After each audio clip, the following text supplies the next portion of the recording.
সালাম আলাইকুম।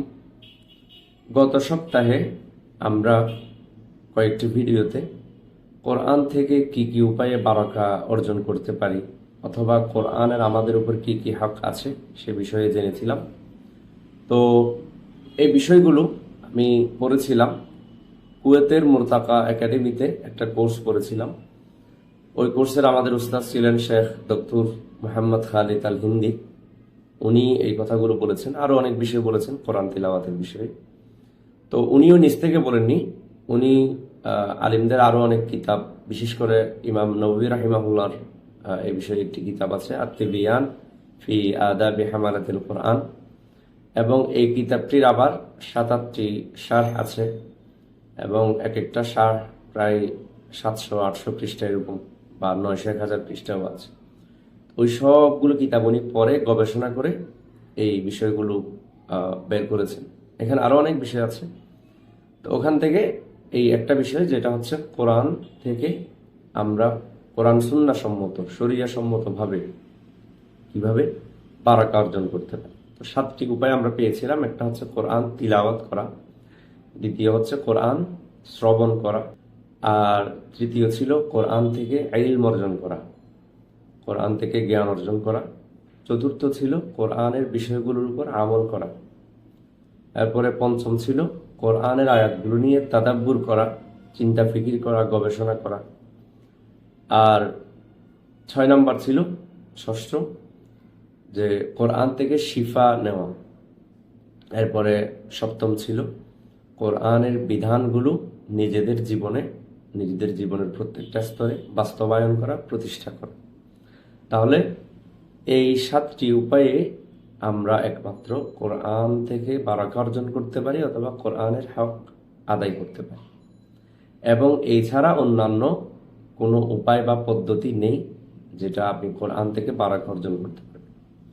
তারপরে ওস্তাদ আরো কিছু বিষয় বলেছেন যেগুলো হচ্ছে মামনু, অর্থাৎ শরিয়াতে বা কোরআন সুন্নাহ সম্মত না, যে উপায়গুলোতে মানুষ কোরআন থেকে বারাকা অর্জন করতে চায়। ওখান থেকে একটি বলেছেন যে অনেকে ঘরে, এই যে যেমন একটা হাদিস বলেছি যে হাদিসে সূরা বাকারা পড়ার কথা আছে, ঘরকে খারাপ শয়তান বা জিন থেকে রক্ষা করার জন্য সূরা বাকারা পড়ার কথা আছে, বা কোরআন তিলাওয়াত। তো অনেকেই কি করে সূরা বাকারা এমনিতে রেকর্ড থেকে ছেড়ে দেয় মোবাইলে, বা আগে যেমন ট্যাপ রেকর্ডার ছিল, তো ছেড়ে দেয়। তো এটাতে শাইখ বলছেন এটাতে আসলে কোনো উপকার নেই। কারণ হচ্ছে হাদিসে যে কথাটি বলেছেন সূরা বাকারা পড়ার কথা, ওখানে কিরাআ বলেছেন, অর্থাৎ তিলাওয়াত করতে হবে।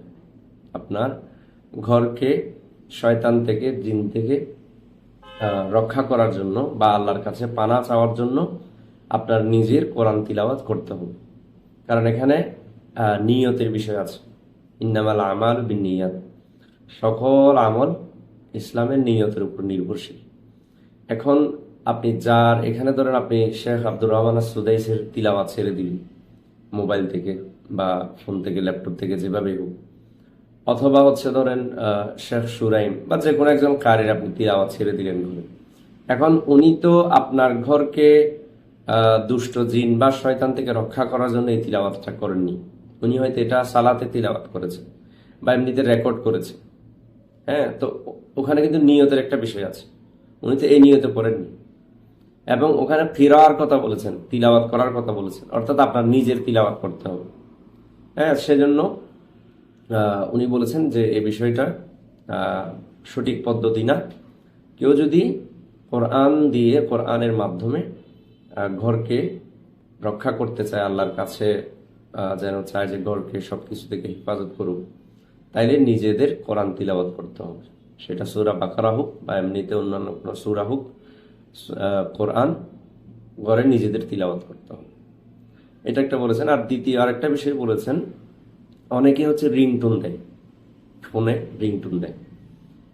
তো এটা মানুষ যেটা মনে করে যে হয়তো আমি একটা ভালো কাজ করলাম, কিন্তু ওনার হয়তো উদ্দেশ্যটা ভালো, কিন্তু হচ্ছে এটা ভুল, এই পদ্ধতিটা সঠিক না। কারণ হচ্ছে কেন, এটার কয়েকটা কারণ বলেছেন। একটা হচ্ছে উনি তো অবশ্যই ওয়াশরুমে যাবেন। এখন ওয়াশরুমে তো আপনার কোরআন তিলাওয়াত করা বা আল্লাহর নাম নেওয়া, হ্যাঁ, এগুলো তো মামনু, নিষিদ্ধ। এখন ধরেন উনি ওয়াশরুমে গেল, হঠাৎ সবসময় তার আমাদের মোবাইল ফোন সাইলেন্ট করতে মনে থাকে না, বা ওয়াশরুমে গেলে যে মোবাইল ফোন কেউ সাইলেন্ট করে এরকম না। তো এবার হঠাৎ ওখানে ওয়াশরুমে মোবাইল ফোন বেজে উঠলো, রিংটোন, তাইলে কোরআন তিলাওয়াতটা কোথায় হচ্ছে? ওয়াশরুমে। এটা একটা তাইলে নিষিদ্ধ কাজে আপনি পড়ে গেলেন। এটা একটা বিষয় বললেন যেটার কারণে আমরা কোরআন তিলাওয়াতকে রিংটোন দিতে পারি না। আরেকটা হচ্ছে আল্লাহর কোরআনের সম্মানের জন্য, আল্লাহর কালামের সম্মানের জন্য, যে আপনি কোরআন কেউ তিলাওয়াত করছে, আপনি মাঝখানে অফ করে দিলেন, মাঝখানে আপনি কেটে দিলেন, এটা আল্লাহর কালামের সম্মান না। এখন আপনি ধরেন সূরা ফাতিহা বেজে উঠলো, আপনি আয়াতের মাঝখানে আপনি হুট করে কল রিসিভ করলেন, হ্যাঁ, আলহামদুলিল্লাহ রব্বিল আলামিন পড়ছে, আলহামদু র এরকম, বা রব্বিল, এতটুকু তো আপনি, আপনার তো ফোনটা রিসিভ করতে হবে, তখন আপনি ফোনটা রিসিভ করলেন, তাহলে এটাও আল্লাহর কালামের সম্মান হচ্ছে না।